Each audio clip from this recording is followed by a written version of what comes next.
Yes, welcome back to the South Australian Sports Show. Well, you won't believe this, Ando. This man is normally associated with the Norwood Footy Club, South Adelaide. A lot of success in the SANFL as a player and then as running the clubs. Now moved over to squash. If you can believe it or not, we talk about Geoff Baynes. He joins us. Baynesy, how are you? I'm very, very well. Mate, 3 weeks in the seat at Squash SA. Now, most people see squash as an individual sport because, you know, other than doubles, you're out there playing singly. You've been in a team environment. Is it different or do we... No, it's actually much more of a team sport than people realise. I mean, all the pennants, you're in a team. It's a club environment, so it's not too dissimilar in a lot of ways from my experience in football. Very much a high participation sport, very much involved with clubs, similar structures. Yes, you do get out on the court and play a game of singles against someone, but you're also always part of a team. In fact, I went along to the Arc out at Campbelltown, wonderful new facility out there, and they've got, I think, 5 or 6 squash courts, and it was the high school championships, and it was just amazing. There was at least 8 or 9 schools in this particular division. Parents, the other team members, all cheering on the players on the court. So yeah, very much a team environment. I suppose when I was growing up, you sort of had your Chris Dittmar, who was just basically a household name. I mean, squash was a huge sport in SA and across Australia. It certainly is dipped down, but you're seeing the participation, obviously, that you just mentioned over the last 3 weeks. You look like you're a bit surprised yourself on how many people are involved in squash. Greg, I am, but you're right in what you said. I think back in our days, or probably all three of us, if it wasn't our main sport, it was our second sport. Yeah. And if we were playing football like you and I did, or basketball, you probably played squash as part of your fitness program. And everybody I knew played squash, and I was lucky enough to spend a few years in the country, and the first sport the local country people got me into was joining the squash club. So it has declined in terms of participation over the years, but I think part of that reason is because of the business model of squash courts. The old business model of the standalone squash courts on main roads is probably near its end in some respects. I don't think we'll see too many more built. The ones that are still there are still doing a great job, but they've probably converted a lot of their spaces into gymnasiums, into spin classes and so on. The modern approach is a flexible court, which is courts with hydraulically movable walls, and you can turn them into a space for almost any indoor sport. So the product of sport is still probably the best sport. I think Forbes magazine named it as the best sport in the world for lots of reasons. It's anaerobic, it's aerobic, there's flexibility, there's agility. It's played 24/7, 365 days because it's indoors. You know, to get fit, it's a great sport. But in terms of a commercial reality, you need to be able to do other things with the space. And with these new court designs, you can play volleyball, you can wheel in the tennis, table tennis tables, you can do your yoga and all those sorts of things. So you can actually commercialise them in a much different way, but still retain it as a squash facility. Is that something that you look at getting schools involved? You see all the schools getting developed every corner just about. Is that something that the schools need to look at? Is there space in halls, etc.? That, you know what, we can actually have now a squash court. When I was at St Michael's, I mean, Chris Dittmar was there, of course. I mean, squash was just a huge sport, and honestly, it was our second sport. You know, everyone played it. It is the model now, and it's certainly the area we think the growth will come from. We think it'll be schools, it'll be universities, and it will be councils, like it is out at Campbelltown with the Arc, and rec centres in the country. So, and that's where we see the growth. I think it's Port Lincoln's just about to put a 3 squash court convertible area in, so they'll have the movable walls and so on. And we are talking to a number of different partners, particularly in the education area, precisely about that. Yeah. Where does Squash SA want to go? I mean, it's easy to appoint you as a CEO and say we want all these changes, but in the end there needs to be some point to where it wants to go. Yeah. There's a number of main focus areas, certainly increasing participation, and we talked about Vicky Cardwell a moment ago, and she's back working, you know, world champion and a wonderful an enthusiastic person. She's back doing a lot of work for us in the country up at Clare.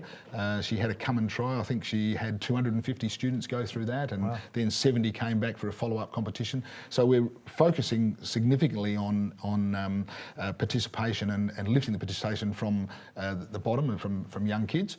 And we're looking at some modified games that will go into primary schools. And there's quite a few models around that other sports have used. But we're also focused on a state centre. I think in the past there's been a number of high quality squash courts. I think of the one down at Somerton, at Christie's Beach, at South Adelaide, Next Gen and so on. But now Squash SA needs to have a headquarters that has a state level centre. We're currently at the Tonsley Innovation Centre, which is very interesting. As I said, I've been there for 3 weeks. There we've got a new innovation as well, a 24/7 squash court. So it's a fully glass squash court that you can book on an app, go in with a code, turn on the lights, and when your period of time is finished, the lights will go off and you just go out. And that's a real innovation. That's something that we'll have focus on as well. So yeah, both ends. Elite, pathways, state centre, but build up the participation from the ground up. Hey Geoff, because we're on the coast, there's a lot that happens on the beach. I was interested before how you're saying we've got these movable walls and movable courts. I mean, do you ever see the time where you go, okay, we're actually going to set a court all up, ready to go? Let's use Glenelg or Henley Beach as an example. So in the summer, people can actually see people playing. Because in the past, of course, in our time, you went and watched squash, you had to sit up. That was it. Now you've got the side view. You can have the, could you see that as a possibility? It's much more an audience sport these days, as you quite rightly say. With this new court style that we are still working on, we're working out a little bit of the bugs in terms of ensuring that when people book in, they understand how the code works and how you access the court, etc. But we're almost there. I think that sort of thing is going to migrate. So yeah, absolutely possible for that to occur. But we also think it'll go into, the 24/7 gym approach has just boomed. So a 24/7 squash approach is now something you can realise. So I think that's another area that will help us increase our participation. Because that's probably the hardest thing, has been like growing up, as you're saying, squash courts and clubs were virtually on every corner, and you just knew, let's have a game, bang, just go down the road and there's one there. I was really getting a squash probably a few years ago. There was a place at Regency Park, fantastic. That it's closed down. So it's not easy to say to a mate, let's go down and have a game of squash. We don't know where they are. No, so we need to publicise that much more. But what we're looking to do is partner with other sports in particular, because we think it's such an integral part, or a part that can play for every other sport's conditioning and pre-season work and so on, as well as develop it as a sport within that. And that's why the education institutions, other sports, community facilities and so on is so important to us. But you're right, we need to publicise those, because a fantastic facility at the Arc. Ingle Farm is great. There's new ones going up. One's just gone into Cadena, out in the country, as I said, at Port Lincoln, another one going down at the Mount. So those sort of things will need to be publicised, and that's one of the tasks that I've got in the coming months. Well, if I got a couple of kids and they want to play squash, what's the easiest way to find out where to go? Obviously we hit the Google button and away we go now. What's the best method? We've just, well not just, we've been doing it for quite a while, but we've upped the ante in terms of our publicity.